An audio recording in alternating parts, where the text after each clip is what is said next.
Hi, I'm Shantae Cross, the therapist, life coach, and owner of CNC Counseling and Coaching. I'm making this video because I came across something on one of the social media platforms where, someone posted a video. I liked the video a lot. It was basically some celebrity black men sitting around the table talking about their mental health and therapy. So I loved it. The thing that I commented on, one of the celebrities, and I don't know who it is. I'm not a celebrity follower. If you've never been on a show that I've seen, if you've not been in a movie that I enjoy, then more than likely I'm not going to know you. But the young man was stating how, for him, therapy was, you know, him being able to kind of take a break and kind of process and recover from his day-to-day life. He used the term or analogy about ringing a bell. So I'm assuming he's a boxer, but again, I don't know. And so my response or comment to this video was that your therapist should also be teaching you how to ring that bell for yourself, and so that you can take the moment to rest and relax on your own. And I tell my clients all the time, I am in the business of putting myself out of business.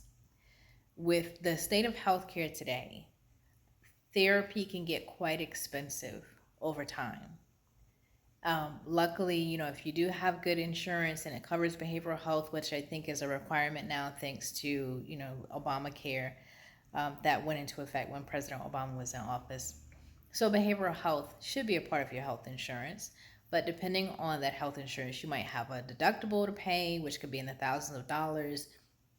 Even then, you might have co-pays that could be, $50, $25 to $50. And if your, financial status does not allow you to cover that long term, then again, it's my job to make sure that you walk away with certain skills and strategies that you can use when our time is done. The days of being in therapy for 10, 20 years, again, unless you're wealthy, those days are gone. And so again, it's my job to make sure that you walk away with certain skills and strategies. But anyway, with that being said, the original poster of that, that video stated that as a therapist, you can't teach someone how to reflect. And I disagree wholeheartedly. And then when I try to disagree in the comments, I noticed that I could not reply. So I don't know if that was my failure to use the technology properly, though I have commented on many posts.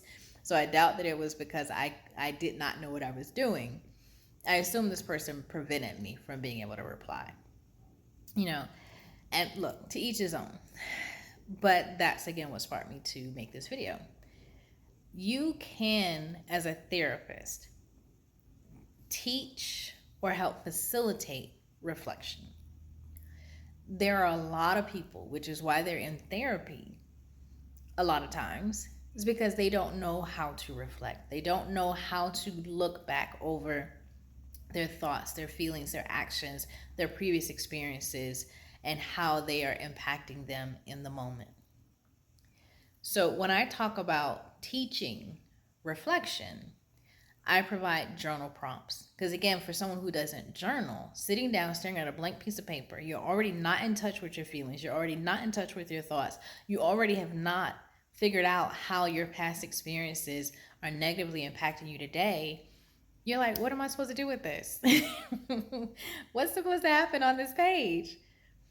So I provide journal prompts to help them at least trigger the thoughts, to trigger thoughts, to trigger feelings, to trigger things that maybe, again, are not at the surface. And so, again, they're learning how to reflect. They're learning how to get in touch with those things that are not, again, easily accessible. We discuss time. When is the best time to reflect? So again, if we're intentionally trying to connect with what is not, again, on the surface, you're going through your day, you're rocking it out at work, you're spending time with kids, you're running here, running there, you don't necessarily take the time to sit and reflect. Um, and so, again, if we're using journaling as a tool of reflection, when is the best time to sit and engage with those thoughts, those feelings, to try to, again, piece apart past experiences? A lot of people, and I think this is every human being's experience, if you have a lot going on, moments when you're quiet, when your life is quiet, that is when things will just start to flood through. People, clients tell me all the time, and again, I'm a human being, so I've had the same experience. You try to lay down at night after a very busy day, and thoughts just flood in. They attack, like, yes, she's sitting still, get her. And so, if that is already happening to you, that is a great time to intentionally engage with those thoughts. So if you're going to try to, again, actively reflect, maybe bedtime right before you try to go to sleep is a great time to do that.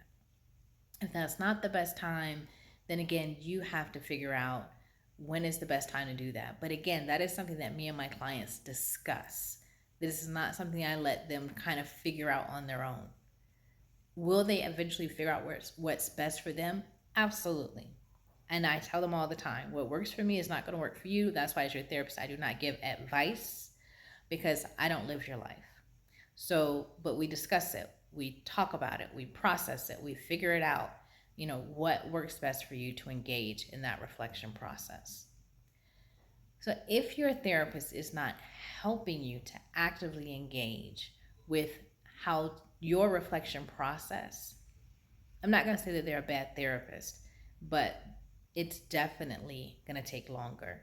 And don't get me wrong, I do tell my clients that, again, when they sit down with their journal, these thoughts are not just going to be like, oh yeah, they're just, it's just not going to pop up immediately. It is still a process, it still takes time, but it can very well be an active process. It does not have to be this passive process that you're fumbling your way through. Your therapist can help provide a path.